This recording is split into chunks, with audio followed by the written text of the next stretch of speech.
ఆకలితో అలమటిస్తున్న ప్రజలు ఒకవైపు, అహంకారాన్ని ప్రదర్శించుకునే దేశాధినేతలు మరోవైపు. చిన్న కారణాలు, అధికార దురహంకారాలు వెరిసి రష్యా ఉక్రెయిన్ యుద్ధానికి ఆజ్యం పోసే. ఈ యుద్ధం స్టార్ట్ అయ్యి నేటికి సరిగ్గా 2 ఏళ్లవుతోంది. యుద్ధం ఇది రాతియుగం నాటి మాట. ఇప్పుడు ప్రపంచ వ్యాప్తంగా ప్రజాస్వామ్య దేశాలు పెరుగుతున్నాయి. ప్రజల కోసం, ప్రజల చేత అనే ప్రజాస్వామ్యంలో యుద్ధాలకు తావులేదు. నాటో కూటమిలో చేరేందుకు ప్రయత్నాలు ప్రారంభించిన ఉక్రెయిన్పై రష్యా కాలు దువ్వింది. యుద్ధానికి సిద్ధమైంది. ప్రపంచ దేశాలు వారిస్తున్నా తన పంతం కొనసాగిస్తూనే ఉంది. మీరు కొత్తగా బిజినెస్ స్టార్ట్ చేయాలనుకుంటున్నారా? మార్చి 16-17 హైటెక్స్ లో ఫ్రాన్సెస్ ఇండియా బిగ్గెస్ట్ ఫ్రో ఎక్స్పో. ఈ యుద్ధ హోమంలో సమిధులైన వాళ్లు అమాయకులు, నిర్భాగ్యులు కావడం ప్రపంచమంతా బాధపడుతోంది. ఈ యుద్ధం ప్రారంభమై శనివారానికి 2 ఏళ్లైంది. కానీ ఏ దేశం ఏం సాధించిందని చూస్తే వెక్కిరిస్తున్న పుర్రెలు, నిస్తేజంగా మారిన నగరాలు, బూడిద కుప్పల్లా మిగిలిన భవంతులే కనిపిస్తున్నాయి.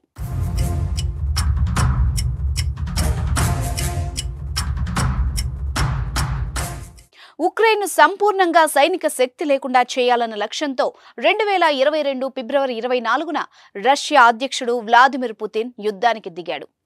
నాటో దేశాల కూటమిలో ఉక్రెయిన్ చేరాలని ప్రయత్నించింది. దీన్ని తీవ్రంగా వ్యతిరేకించిన పుతిన్ గతంలోనే ప్రారంభించిన ఆక్రమణల యుద్ధాన్ని గత 2 ఏళ్ల కిందట మరింత ముమ్మరం చేశారు. వాస్తవానికి ఫిబ్రవరి 2014 చివర్లో రష్యా క్రిమియాను ఆక్రమించడం ప్రారంభించింది. ఇది రష్యా ఉక్రెయిన్ యుద్ధానికి నాంది పలికింది. ఫిబ్రవరి 22, 23 తేదీల్లో యానుకోవిచ్ బహిష్కరణకు గురైన వెంటనే సంబంధిత రష్యన్ దళాలు, ప్రత్యేక దళాలు క్రిమియా సరిహద్దుకు దగ్గరగా వెళ్లాయి. ఇది ఇరు దేశాల మధ్య యుద్ధానికి కారణంగా మారింది. వాస్తవానికి ఈ యుద్ధం కొద్ది రోజుల్లోనే ముగుస్తుందనుకున్నప్పటికీ 2 ఏళ్లు దాటినా కొనసాగుతూనే ఉంది. సాధారణంగా చిన్న చిన్న దేశాలపై పెద్ద పెద్ద దేశాలు యుద్ధానికి దిగినప్పుడు లేదా అంతర్యుద్ధాలు వచ్చినప్పుడు అధ్యక్షులు, ప్రధానులు పారిపోతారు. శ్రీలంకలో అదే జరిగింది. కానీ ఉక్రెయిన్ అధ్యక్షుడు జెలెన్స్కీ మాత్రం ప్రజలకు అండగా ఉన్నారు. దేశంలోనే ఉంటానని, ఎటూ పారిపోనని ఆయన చెప్పడం ద్వారా ప్రజల్లో తిరుగుబాటు శక్తి పెరిగింది. వాస్తవానికి యుద్ధం తొలినాళ్లలో రష్యా దూకుడు ప్రదర్శించింది. రష్యా సేనలు ఉక్రెయిన్ రాజధాని కీవ్ సమీపం దాకా దూసుకెళ్లాయి. యూరప్లోనే అతిపెద్దదైన జెపోరిజియా అణు విద్యుత్ కేంద్రాన్ని ఆక్రమించడంతో యావత్ యూరప్ ఖండం భద్రతాపరమైన ఆందోళనలతో ఉలిక్కిపడింది. కానీ ఆ జోరుకు నెల రోజుల్లోనే బ్రేకులు పడ్డాయి. ఉక్రెయిన్ దళాలు ముప్పేట దాడులతో రష్యా సైన్యాన్ని దిగ్బంధించాయి.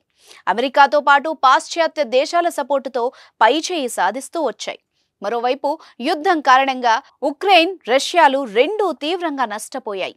రష్యాకు చెందిన భారీ యుద్ధ నౌకలతో పాటు క్రిమియాతో రష్యాను కలిపే కీలక బ్రిడ్జిని పేల్చేయడం వంటి చర్యలతో ఉక్రెయిన్ పైచేయి సాధించింది.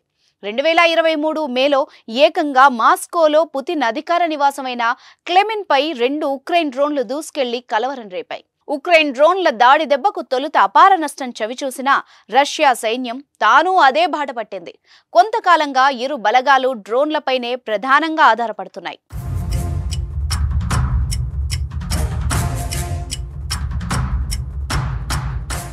ఇరు దేశాల మధ్య కొనసాగుతున్న యుద్ధాన్ని ఏ ఒక్కరూ ఆపే పరిస్థితి కనిపించడం లేదు. రష్యా అధ్యక్షుడు పుతిన్ యుద్ధం ఆపేస్తే ఆయన పదవికే ఎసరు.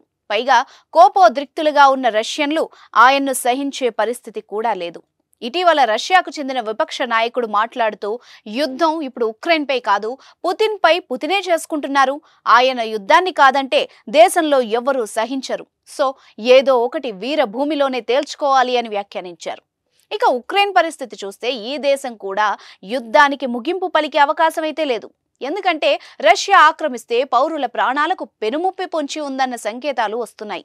సో ఎలా చూసినా ఈ యుద్ధం స్వచ్ఛందంగా ఆగేది లేదనేది స్పష్టం. ఆక్రమిత భూభాగాల నుంచి వైదొలిగి తమకు జరిగిన అపార నష్టానికి రష్యా భారీగా పరిహారం చెల్లించాలని డిమాండ్ చేస్తోంది. ఈ నేపథ్యంలో యుద్ధం ఇప్పుడప్పట్లో ముగిసే సూచనలు కనిపించడం లేదని అంటున్నారు అంతర్జాతీయ పరిశీలకులు. రష్యా ఉక్రెయిన్ యుద్ధంలో ఇరు దేశాల మాట ఎలా ఉన్నప్పటికీ భారత్ తటస్థ వైఖరి తీసుకుంది. అంతేకాదు అంది వచ్చిన ప్రతి వేదిక పైన ఇది యుద్ధాలకు సమయం కాదు అని చెప్తోంది. చర్చల ద్వారా పరిష్కారం కాని సమస్య ఈ ప్రపంచంలో లేదని కూడా వ్యాఖ్యానిస్తోంది. అభివృద్ధి యుద్ధం చేసుకుందాం, ప్రస్తుతం భౌతిక యుద్ధాలకు, ఆయుధ ప్రయోగాల యుద్ధాలకు కాలం చెల్లింది. నాడు నేడు ఏనాడు భారత్ చెప్పే మాట ఇదే. 2 ఏళ్ల కిందట రష్యా ఉక్రెయిన్ దేశాల మధ్య యుద్ధానికి బీజం పడి మాస్కో మంటలు రేపినప్పుడు భారత్ ఈ ప్రపంచానికి ఇచ్చిన గొప్ప సందేశం ఇది. అయితే ఈ మాట రష్యా చెవికెక్కించుకోలేదు. చూద్దాం మరి ఈ యుద్ధానికి ముగింపు ఎప్పుడో, ఆ ప్రాంత ప్రజలు తిరిగి వాళ్ళ సొంతిళ్లకు ఎప్పుడు వెళ్తారో.